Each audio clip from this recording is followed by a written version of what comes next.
This is the first ever podcast of Pastor Jeff Lawson, trying something new, just cutting edge kind of things.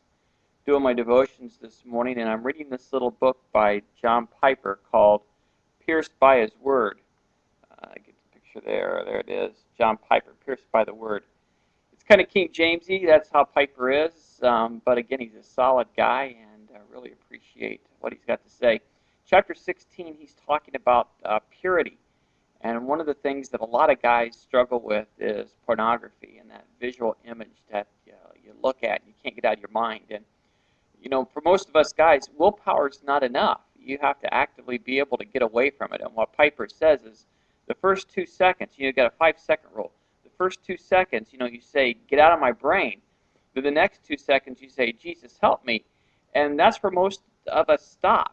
But he says there's got to be that next second, an active attack.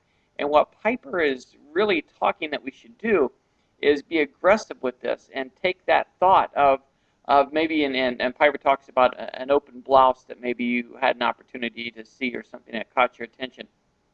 You take that image of the open blouse and you replace it with the thought of Christ on the cross and, his nail-pierced hands and his side that got the spear that went through it.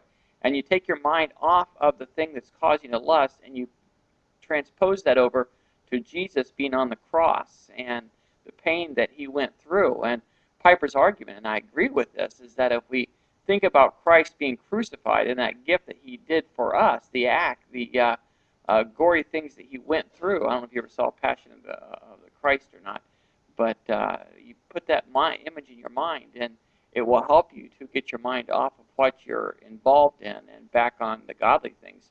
Scripture's pretty clear to set your mind on things above, not on things below.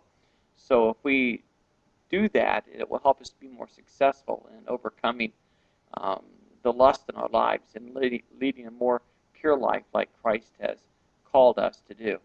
Devotional thought for the day. Today is Friday, and I hope God blesses you through the day.